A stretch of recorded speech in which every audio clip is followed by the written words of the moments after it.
Hi Bowl Bakers! Easter is a pretty important holiday in Ireland. My mum would cook lamb to celebrate the beginning of spring, and we would have a big chocolate cake for dessert.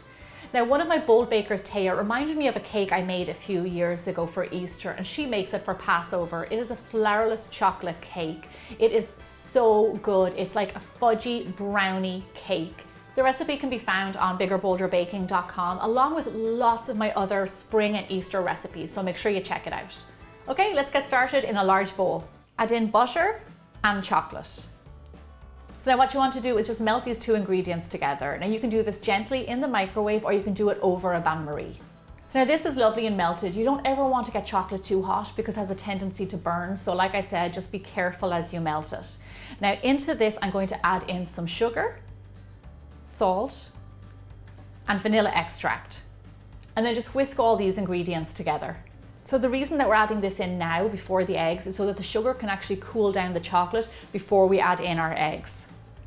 So my go-to chocolate is 72% cocoa solids. The reason I love to use it is because it's bitter sweet. So you get a little bit of sweetness, but you also get that lovely kind of rich bitterness from the chocolate. It works really well for this cake. Okay, lovely. Now that this has cooled down a little bit, we're going to add in our egg yolks. And then just go ahead and whisk them in. So these are our egg yolks. Now we kept our whites separate because we're going to whip them up in a few minutes and fold it into this cake. And the egg whites are actually what leavens the cake and makes it rise. And it's one of the reasons why you don't have to have flour in this cake. Okay, this is looking good. Now for a little bit more chocolate, I'm going to sift over some cocoa powder. Now, you know that I love all of my Bowl Bakers equally, and I always try and accommodate my vegetarian and vegan Bowl Bakers, but unfortunately for this cake, you can't substitute the eggs because they're such an important ingredient. But make sure you check my website because I've got loads of egg-free recipes there. Okay, this is looking good. And then go again with your whisk and just mix this in.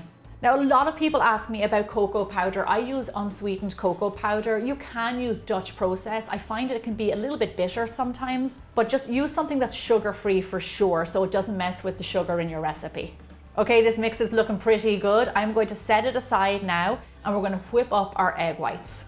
Now, egg whites whip up best when they're at room temperature. They just get lovely and fluffy. So take them out of the fridge, let them sit for a few hours, and they'll just whip up so much better. I'm going to add these into my stand mixer, but you can also use an electric hand mixer to whip up your egg whites.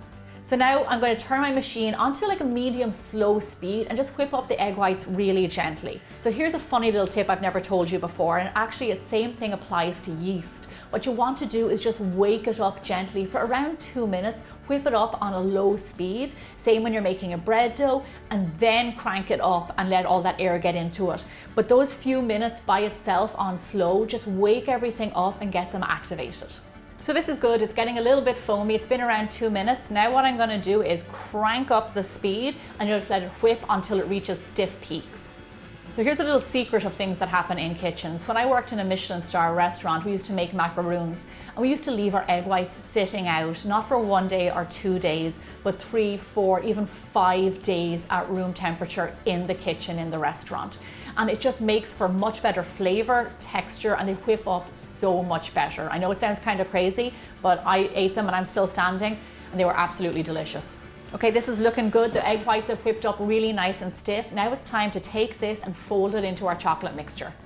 So here we're going to do something called introducing, and what that means is to add one mixture into another. Because the egg whites are different texture, you add a little bit into the chocolate mix, fold that in carefully, and then you can add in the rest. It just means that you'll fold it in so much better and evenly.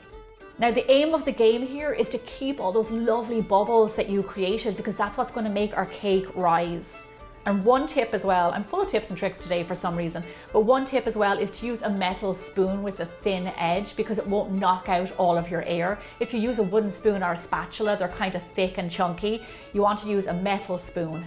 So our first bit of egg white is mixed in. Now I'm going to go ahead and add in all the rest. By adding that little bit in first, it loosens up your mix and makes it easier to fold in the rest of the egg whites. Oh my gosh, this definitely looks like a brownie batter, doesn't it? Really fluffy and rich and dark.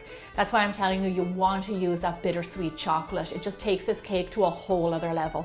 Okay, just keep going until you don't see your egg whites anymore, but don't overmix it. This is gorgeous. Now I'm going to take this and put it straight into my tin.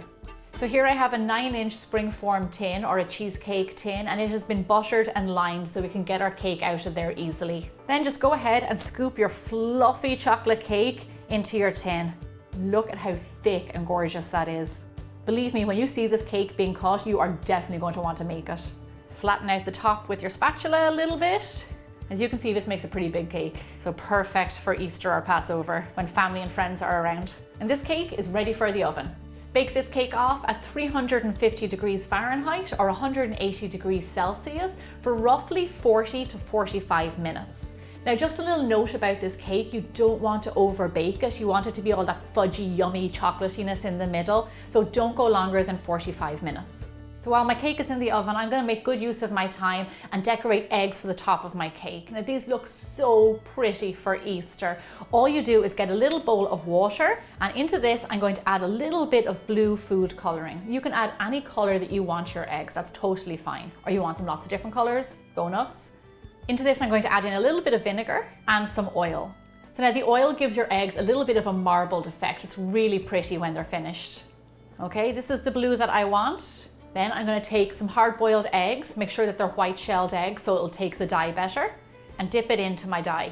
And you just want to roll them around in there and just let them soak up the color. Keep them moving so the color is even all the way throughout, and it just takes a few minutes.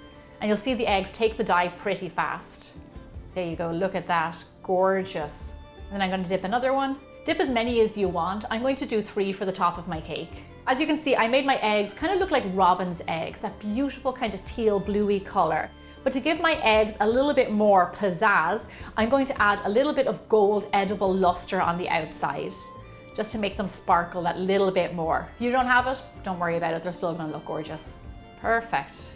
Okay, I'm gonna set these aside, make sure that they're totally dry, and let's go check on our cake.